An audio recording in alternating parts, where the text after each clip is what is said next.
എല്ലാ കാലത്തും മുഅ്മിനീങ്ങൾക്ക് ഈ സഹായം കിട്ടാനുള്ള മാനദണ്ഡം അള്ളാഹുവിൽ നന്നായി തവക്കുലാക്കലാണ്. അള്ളാഹുവിന്റെ പ്രവാചകന്മാര് പഠിപ്പിച്ച വിശ്വാസം പഠിക്കലും മുറുകെ പിടിക്കലാണ്. ഖേദകരമെന്ന് പറയട്ടെ, പരിശുദ്ധമായ ഈ മാസത്തിനെ പോലും മോശം മാസമായി സമൂഹത്തിൽ പ്രചരിപ്പിക്കുന്ന എത്ര പുരോഹിതന്മാരുണ്ട്. ചിന്തിച്ചോക്ക്. നമ്മുടെ നാട്ടിലെ മണ്ഡപങ്ങൾ ഒഴിവാണ്, നമ്മുടെ നാട്ടിലെ കല്യാണങ്ങൾ ഒഴിവാണ്, കടകൾ തുറക്കുന്നില്ല, പല പല പരിപാടികൾ മാറ്റിവെച്ചിരിക്കുക. എന്താ ചോദിച്ചാ മറുപടി എന്നറിയോ? 10 കഴിയട്ടോ. എന്റെ 10 വരെ മോശാണ്. ആര് മോശാക്കി?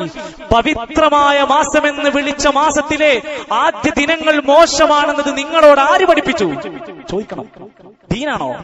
എത്രത്തോളം എന്ന് വെച്ചാൽ പച്ച മലയാളത്തിൽ പുസ്തകം എഴുതിയിട്ടവർ സമൂഹത്തോട് പറയുകയാണ്, പുരാതന കാലം മുതൽ മുസ്ലിങ്ങൾ നിരാക്ഷേപം പരിഗണിച്ചു വരുന്ന സമ്പ്രദായമാണ് നെഹ്സ നോക്കൽ. ഇത് പണ്ട് മുതലേ മുസ്ലിങ്ങൾ ഇങ്ങനെ ചെയ്യലുണ്ട്. ഓരോ ദിവസങ്ങൾ നോക്കി, മാസമൊക്കെ നോക്കി, നല്ലതാണോ മോശമുണ്ടോ എന്നൊക്കെ നോക്കി എന്ന സമ്പ്രദായം ഉണ്ട് എന്നവർ വരുത്തി തീർക്കുക. എന്നിട്ട് എന്താ പറയുന്നത്? എല്ലാ അറബി മാസങ്ങളിൽ നിന്നും ഇനി പറയാൻ പോകുന്ന ദിവസങ്ങൾ മോശമാണ്.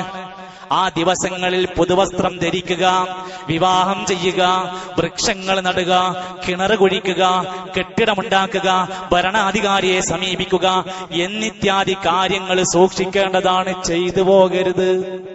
ഇനി പറയുന്ന ദിവസങ്ങളിൽ മുഹറം മാത്രല്ല, എല്ലാ മാസവും ഏതൊക്കെയാ തീയതി? 5, 13, 16, 21, 24, 25, ഒടുവിലെ ബുധൻ. ഒരു കോയക്കുട്ടി ബാക്കവി എന്ന് പറയുന്ന ഒരു പണ്ഡിതന്റെ പുസ്തകത്തിലെ വരികളാണ് ഞാൻ ഈ വായിച്ചത്. അഥവാ ഓരോ മാസത്തിലും ഈ ദിവസങ്ങളൊന്നും നല്ല ദിവസങ്ങളല്ലെന്ന് ഈ സമൂഹത്തെ പഠിപ്പിച്ചുവിടില്ലേ? അവസാനിച്ചില്ല, ഒരു ഫൈസി എഴുതി വിടുകയാണ്, എല്ലാ മാസവും 13 ദോഷകരവും അധമവുമാണ്.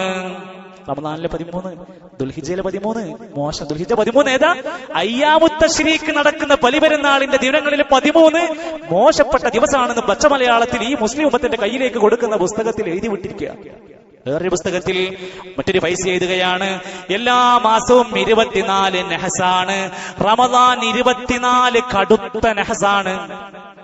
ഈ വിശ്വാസമൊക്കെ അഹ്ലുസുന്നത്തിന്റെയാണെന്ന് പറഞ്ഞത് വിശ്വസിക്കാൻ നമ്മൾ തയ്യാറായാൽ എന്റെ പൊന്ന സുഹൃത്തുക്കളെ, സ്വന്തം ബുദ്ധി എന്തിന് പണയപ്പെടുത്തണം?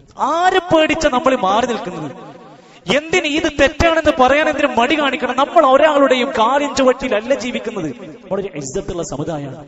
തെറ്റുകളെ തെറ്റാണെന്ന് ചൂണ്ടിക്കാണിക്കാനും ശരികൾ എന്നും ശരിയാണെന്നും അതിനാരെതിർത്താലും അത് ശരിയാണെന്ന് വിളിച്ചു പറയാൻ ഒരു ചെറിയ ആണത്തം കാണിക്കാൻ എന്തിനു നമ്മൾ വിമിഷ്ടം കാണിക്കണം? എടോ, ഭീഷണികൾ ഭയപ്പെടേണ്ടതില്ല. ബഹിഷ്കരണങ്ങളൊക്കെ ജനങ്ങൾക്ക് പറ്റൂ. അള്ളാഹുവിന്റെ മുമ്പിൽ നമ്മൾ എന്നും പൊങ്ങി നിൽക്കുമെന്നുള്ള കരുത്തുള്ള പാഠം പഠിക്കുക.